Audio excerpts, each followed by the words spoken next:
बहुत समय पहले देवताओं के बीच एक सवाल उठा कि आखिर हर पूजा, हर शुभ कार्य की शुरुआत में गणेश जी का नाम क्यों लिया जाता है और क्यों कहा जाता है श्री गणेशाय नमः। यह कोई साधारण परंपरा नहीं, बल्कि एक गूढ़ सत्य से जुड़ी हुई है। गणेश जी केवल विघ्नहर्ता नहीं, बल्कि बुद्धि, विवेक और शुभारंभ के प्रतीक हैं। कहा गया है कि किसी भी कार्य की सफलता केवल शक्ति से नहीं, बल्कि सही दिशा और बुद्धि के संगम से होती है, और यही गुण गणेश जी में पूर्ण रूप से विद्यमान है।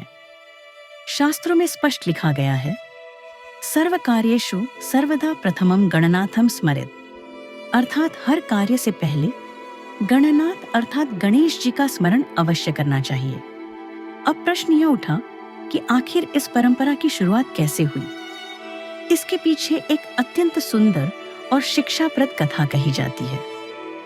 एक बार सभी देवता ब्रह्मलोक में एकत्र हुए और एक विवाद उठा कि कौन सा देवता सबसे पहले पूजनीय है। प्रत्येक देवता अपने अपने गुणों का वर्णन करने लगा। इंद्रदेव बोले, मैं स्वर्ग का राजा हूँ, मेरे बिना कोई कार्य नहीं होता। अग्निदेव ने कहा, मेरे बिना कोई यज्ञ पूरा नहीं होता। वरुण देव बोले, मैं जल का स्वामी हूँ, बिना जल के सृष्टि ही संभव नहीं। विष्णु जी ने कहा, मैं पालन करता हूँ, सृष्टि का संतुलन मेरे बिना नहीं रह सकता। सबके अपने तर्क थे और सब सही थे, परंतु निष्कर्ष नहीं निकल पा रहा था। तब भगवान शिव और माता पार्वती ने यह विवाद सुलझाने के लिए एक परीक्षा रखने का निर्णय लिया। उन्होंने कहा, जो देवता सबसे पहले पूरे ब्रह्मांड की परिक्रमा करके लौट आएगा, वही सबसे पहले पूजे जाने योग्य कहलाएगा। यह सुनकर सभी देवता अपने अपने वाहन पर सवार हो गए। सूर्यदेव अपने 7 घोड़ों वाले रथ पर, विष्णु जी अपने गरुड़ पर, कार्तिकेय अपने तेजस्वी मोर पर, इंद्र अपने ऐरावत हाथी पर और अन्य देवता भी अपने अपने वाहन लेकर निकल पड़े। सभी का एक ही लक्ष्य था, पूरे ब्रह्मांड की परिक्रमा कर प्रथम पूजनीय बनना। उस समय गणेश जी अपने छोटे से वाहन मूषक पर बैठे हुए थे। सभी देवता उन पर हंसे कि मूषक पर सवार होकर कौन इतनी बड़ी परिक्रमा कर सकता है। परंतु गणेश जी मुस्कुराए और शांत भाव से बैठे रहे।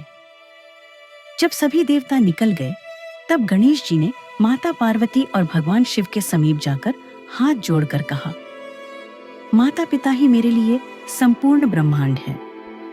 आप ही से सृष्टि की उत्पत्ति हुई है और आप ही में सृष्टि का लय होता है। अतः आपकी परिक्रमा ही ब्रह्मांड की परिक्रमा है। इतना कहकर उन्होंने माता पिता की 3 बार परिक्रमा की और उन्हें प्रणाम किया। शिव और पार्वती दोनों अत्यंत प्रसन्न हुए। जब बाकी देवता ब्रह्मांड की परिक्रमा कर लौटे, तो देखा कि गणेश जी पहले से ही वहां विराजमान है। सब चकित रह गए कि गणेश जी कैसे पहले आ गए, जबकि उनका वाहन सबसे धीमा था। तब शिव जी मुस्कुराकर बोले, गणेश ने सच्चे अर्थों में परिक्रमा का अर्थ समझा है। जिसने अपने माता पिता की सेवा की, जिसने उन्हें ब्रह्म समझा, उसने संपूर्ण सृष्टि की परिक्रमा की। माता पिता ही सृष्टि का आरंभ और अंत है, और गणेश ने यही सत्य जान लिया है। उस दिन से यह घोषणा कर दी गई कि गणेश जी सबसे पहले पूजे जाएंगे और हर शुभ कार्य की शुरुआत उन्हीं के नाम से होगी। यही कारण है कि उन्हें प्रथम पूज्य कहा जाता है। गणेश जी को विघ्नहर्ता कहा गया है, क्योंकि वे हर प्रकार के विघ्न और बाधाओं को दूर करते हैं। जब कोई भी शुभ कार्य शुरू होता है, तो उसमें कई तरह की रुकावटें आ सकती हैं, मानसिक, शारीरिक, आर्थिक या आध्यात्मिक। इसलिए गणेश जी की पूजा सबसे पहले की जाती है, ताकि सभी विघ्न नष्ट हो जाएं और कार्य सुचारू रूप से संपन्न हो। उनके नाम में ही यह भाव छिपा है। गण का अर्थ है समूह और ईश का अर्थ है स्वामी, अर्थात गणेश जी सभी गणों, देवगण, मानवगण, भूतगण के स्वामी हैं। उनका स्वरूप भी बहुत प्रतीकात्मक और गूढ़ है। गणेश जी का बड़ा मस्तक ज्ञान और बुद्धि का प्रतीक है। छोटी आंखें एकाग्रता और ध्यान का प्रतीक है। बड़े कान यह सिखाते हैं कि हमें अधिक सुनना चाहिए और कम बोलना चाहिए। उनका छोटा मुख हमें संयम का संदेश देता है। उनका एक टूटा हुआ दांत यह बताता है कि अपूर्णता में भी पूर्णता छिपी होती है। और उनका बड़ा पेट यह दर्शाता है कि जो संसार की हर बात को धैर्यपूर्वक सह सकता है वही सच्चा ज्ञानी है। उनके हाथों में अंकुश और पाश हैं जो यह संकेत देते हैं कि हमें अपनी इच्छाओं और भावनाओं पर नियंत्रण रखना चाहिए।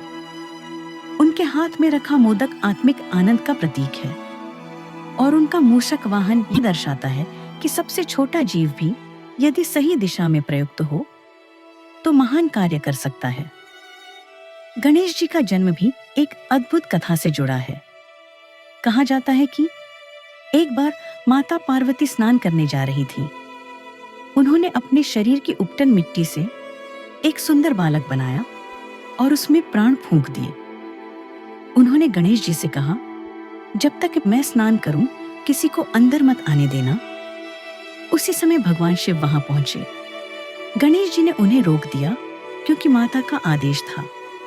शिव जी क्रोधित हो गए और त्रिशूल से गणेश का सिर काट दिया। जब पार्वती बाहर आई और अपने पुत्र को मृत देखा तो वे विलाप करने लगी। तब शिव जी ने अपने गणों को आदेश दिया कि जो प्राणी उत्तर दिशा की ओर मुंह किए सोया हुआ मिले उसका सिर लाओ। गणों को एक हाथी का सिर मिला जिसे शिव जी ने गणेश के शरीर पर लगा दिया और प्राण फूंक दिए। इस प्रकार गणेश गजमुख कहलाए। शिव जी ने पार्वती को प्रसन्न करने के लिए वरदान दिया, तुम्हारे पुत्र गणेश को सबसे पहले पूजा जाएगा। कोई भी शुभ कार्य उसकी आराधना के बिना पूर्ण नहीं होगा। तभी से गणेश जी प्रथम पूज्य कहलाए।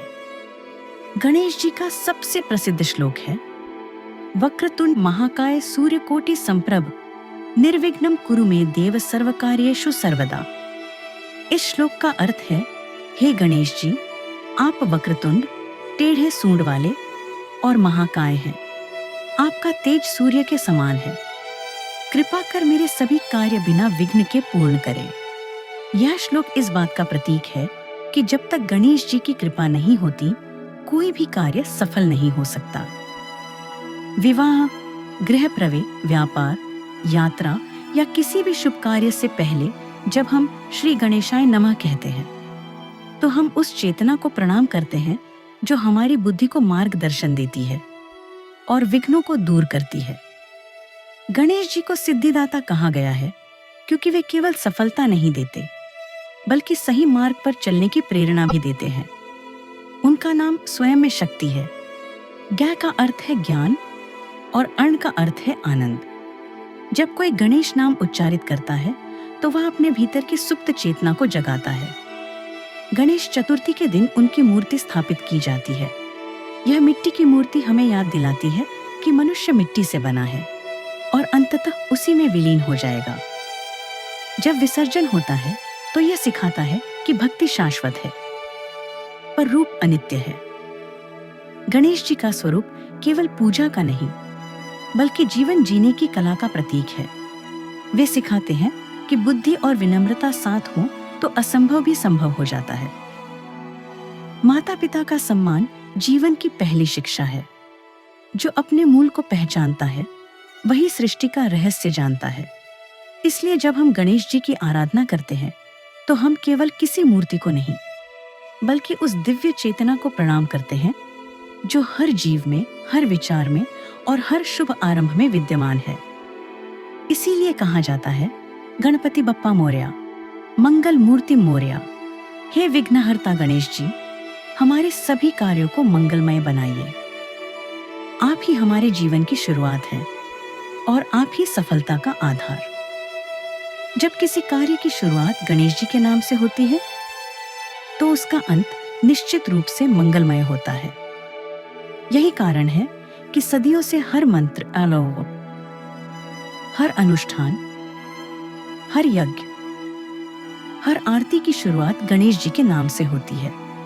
वे हमें यह सिखाते हैं कि जीवन में हर शुरुआत से पहले बुद्धि और श्रद्धा का संगम आवश्यक है। श्रद्धा बिना बुद्धि अंधी है और बुद्धि बिना श्रद्धा अहंकारी। गणेश जी इन दोनों के संतुलन के देवता हैं। उनका आशीर्वाद प्राप्त करने वाला व्यक्ति कभी मार्ग नहीं भूलता। उनका संदेश है, जो जीवन को समर्पण, विनम्रता और विवेक से जीता है, वही सच्चा विजेता है। इस प्रकार गणेश जी केवल देवताओं के देवता नहीं, बल्कि संपूर्ण मानवता के मार्गदर्शक हैं। वे हमें सिखाते हैं कि हर आरंभ में श्रद्धा हो, हर कार्य में समर्पण हो और हर अंत में आभार हो। इसलिए जब भी कोई नया कार्य आरंभ करे, चाहे वह छोटा हो या बड़ा, पहले श्री गणेश जी का स्मरण करें, क्योंकि उनका नाम ही सफलता, शांति और सिद्धि का प्रतीक है। यही गणेश पूजा का वास्तविक महत्व है।